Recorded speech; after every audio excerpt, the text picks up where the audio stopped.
Olá famílias, muito boa noite, eu sou o Júnior, terapeuta, consultor em dependência química, especializado em toxicodependência e codependência familiar, codependência emocional. Hoje mais uma quarta-feira, dia 3 de janeiro de 2024, começando o ano, famílias. Como ainda, né? Primeiramente, né? Nunca se esquecendo de falar para vocês, se inscreve no canal, compartilha aí com as suas redes sociais, nas suas redes sociais, com as pessoas que você sabe que tem algum ente querido que sofre com a dependência química, partilha nos grupos de Amores Gente. E a primeira pergunta que eu faço nesse início de ano, como você está? Espero que cada dia melhor. Esse é o objetivo do Amores Gente, essa é a fala que todo grupo de Amores Gente tenta disseminar, tenta mostrar para que as pessoas realmente busquem uma recuperação sadia.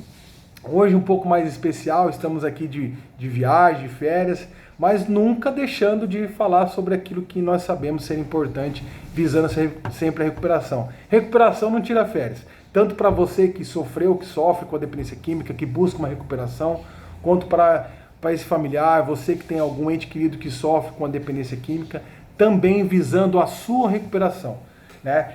O encarte do mês de janeiro, né, do Amores Gente, que é um princípio básico identificador sobre identidade, de saber quem eu sou, quem é você, né? Quem é essa pessoa, quais são os princípios que você segue, você consegue se identificar. Esse é o princípio básico do mês de janeiro. Mas o encarte desse mês ainda não saiu, né? Porém, como de costume, todas as quartas-feiras, às 19 horas, eu gosto de fazer a orientação do Amor Gente, as famílias que já me acompanham há algum tempo, as pessoas que sempre estão nos grupos de WhatsApp, lá no Facebook, no próprio Instagram ou TikTok.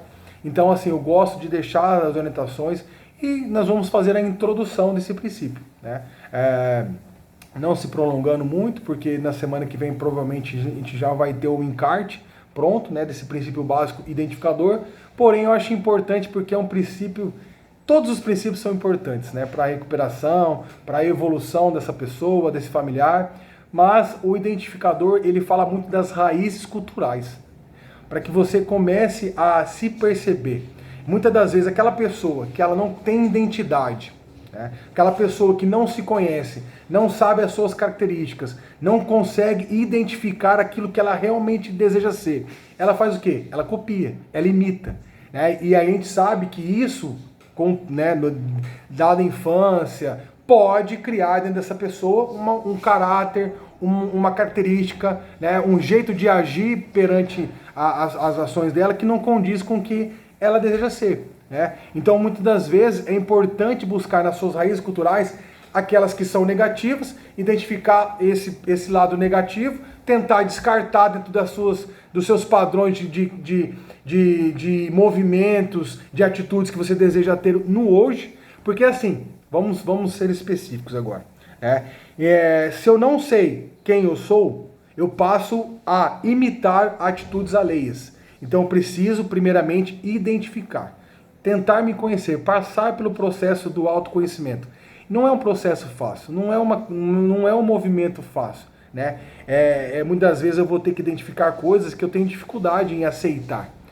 Comportamentos que eu sei que são inadequados, porém eu ainda tenho dificuldade em mudá-los, né? Então é um processo complicado, não é do dia para a noite, mas é um processo necessário visando a recuperação. E sabendo-se que muito do seu passado pode ser aquilo que você é hoje. Então você precisa desprender-se do seu passado para realmente hoje viver o presente. Para que esses passados das suas raízes culturais não venham te assombrar, não venham te fazer ter medos de novas formas de viver, de conhecer novas pessoas, né, de alguns traumas que você traz lá na sua raiz cultural, que hoje ainda te assombra, te traz medo, te traz insegurança.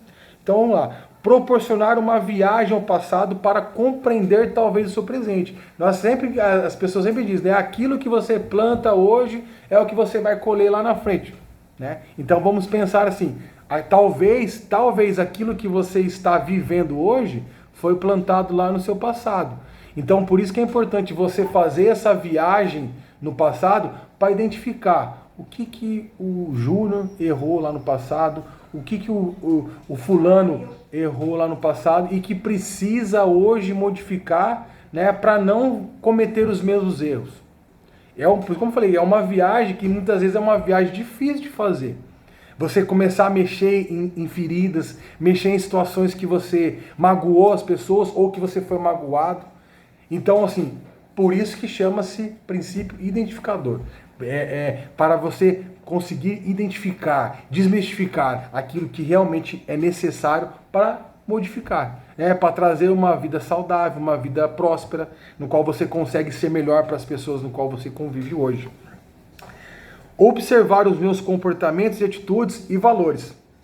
Você consegue fazer essa observação? Você consegue buscar lá dentro das suas raízes culturais o que realmente é valioso, o que realmente é importante e o que é descartável? Faça esse movimento de identificação. Quais os comportamentos que são adequados para esse novo movimento? Eu sempre costumo dizer nos meus vídeos aqui que o objetivo das orientações semanais é buscando e visando, obviamente, uma recuperação. Talvez algumas pessoas que assistem os vídeos ainda estão naquela luta, né, entre recaídas e recomeços, ou a família que ainda tem um filho internado, ou a família que tem um filho usando drogas diariamente dentro do seu próprio contexto familiar. E assim, então a dificuldade existe. A dificuldade existe. Então, assim, o objetivo do vídeo, famílias, é que você comece, por isso que ele é o primeiro princípio do ano, para você identificar aquilo que você é, o mais importante, a começar de mim, olhar para dentro de mim. Quais as raízes culturais negativas, quais as positivas, identificando comportamentos, mudando aquilo que realmente precisa ser mudado, sabe, mudando o sentido. Eu sempre falo isso também nas terapias, na terapia racional emotiva.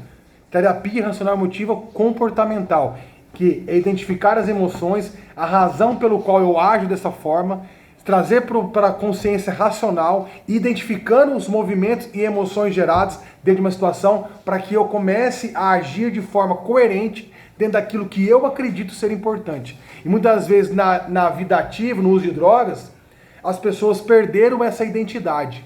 Quantas vezes você, família, com o seu filho usando drogas, teve que perder a sua identidade por conta de vergonha de vizinhos, vergonha da família, entendeu? Deixando de ser quem você é, aceitando muitas coisas por conta dessa situação que vocês estavam vivendo. Olha lá, existe uma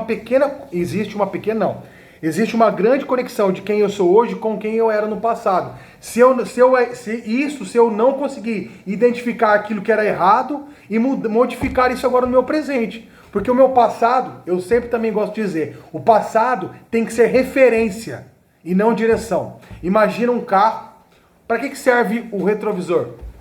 O retrovisor, ele é uma referência e não direção. A direção é você olhar para frente. O retrovisor é só para você ter uma referência, para não entrar na frente de outro carro, para na hora que você vai dar uma ré, você conseguir ter uma referência de distância. O passado deve ser assim na sua vida. Ele deve servir como uma referência para você identificar aquilo que foi errado, identificar a situação que você falhou e hoje conseguir consertar e trazer e transformar isso num bom ambiente dentro da sua família, da sociedade, com as pessoas que você se relaciona. Buscar minha identidade é me afastar de memórias negativas do meu passado. Sabendo que as memórias, elas fazem parte de você. Uma pessoa sem memória é uma pessoa sem identidade. Então, eu preciso trabalhar as minhas memórias, né, aquelas situações que me incomodavam e trazer para hoje, para o meu contexto do meu presente, aquilo que realmente é importante. Então, uma pessoa sem memória é uma pessoa sem identidade. E aí eu até coloquei que hoje, esses dias eu fiz um vídeo falando sobre o pensamento paradoxal, né, que é uma parte da literatura, uma parte da língua portuguesa que ensina que alguns pensamentos distorcidos, pensamentos desconexos, né? Aquilo que não tem... eu falo uma coisa aqui e depois eu interpreto de outra maneira ali na frente. Por exemplo, Júnior, o que você quer dizer com isso? A dor ensina. E é difícil pensar que a dor do meu passado pode me ensinar a ser uma pessoa melhor no presente. Sabe por quê? Porque o ser humano ele tem uma tendência a fugir daquilo que incomoda. Tudo aquilo. E isso é um dos 3 sentidos, né, que acessam o meu sistema de recompensa. O primeiro é eu busco por alimento. O segundo eu busco por prazer, na parte sexual. E o terceiro é fugir daquilo que me gera medo, insegurança e receio. Ou seja, se é doloroso, o que o ser humano faz? Eu fujo. Eu não quero sentir essa dor. Opa, isso me traz sentimentos ruins, isso me incomoda. Então por isso que muitas vezes as pessoas, elas não querem lidar com a dor. E muitas vezes, pensando em raízes negativas, em raízes culturais negativas, eu preciso aprender a lidar com a dor, para aprender com essa situação e assim crescer e ser uma pessoa melhor no presente. Um passado para entender quem eu sou, buscar para o passado, quem eu quero ser hoje. Quem você deseja ser hoje? Qual o ser humano que você busca ser hoje? E tem até, né, eu vou encerrando por aqui, como eu falei, hoje só uma pequena orientação semanal, uma introdução desse enfoque, né, desse princípio básico. E tem até, eu estava vendo outro dia, estava com a minha esposa no quarto, e nós estávamos vendo uns vídeos, e eu vi esse vídeo do Rei Leão, né, que tem uma situação quando o macaquinho lá, que é um mestre mago, né, ele começa a ver a situação que estava acontecendo no reino lá, né, do Simba, e ele vai atrás do Simba, porque ele sabe que o Simba está vivo. Aí ele chega no Simba, começa a conversar com ele, o Simba fugiu com medo do que tinha para acontecer, né, e ele não queria viver aquela realidade, fugiu então, e viveu por anos fugindo do seu passado, daquilo que ele tinha que viver, não adiantava ele fugir. E aí o macaquinho pega e bate com o cajado na cabeça dele. E ele fala, nossa, doeu, rapaz. E aí ele fala assim, então, mas já está no passado. Mas ele fala, mas mesmo assim continua doendo. Então, aí você tem a opção de continuar negando essa dor ou você vai enfrentar essa dor. Então enfrente as dores do passado, não fuja mais daquilo que te magoou, daquilo que doeu, interprete seus sentimentos e aquilo que você precisa ser como pessoa para você buscar uma recuperação. Você familiar que tem alguém que sofre com a dependência química, busque entender quem é você. Não fuja das suas características para que esse ente querido que sofre com a dependência química, ele possa te colocar aonde ele quer e permanecer facilitando, usando, né, das situações para que ele não se recupere. Busca a recuperação a começar de você. Né? Desejo uma ótima noite para todos vocês, familiares. Estamos iniciando o ano de 2024, que seja um ano abençoado, repleto de conquistas, mas acima de tudo, mudança de atitudes. E as mudanças muitas vezes não dependem do outro, depende de mim. Que você possa, a começar por mim, ser uma pessoa nova, buscando recuperação. Tá bom? Muito obrigado, famílias. Que Deus abençoe a todos. Uma ótima noite.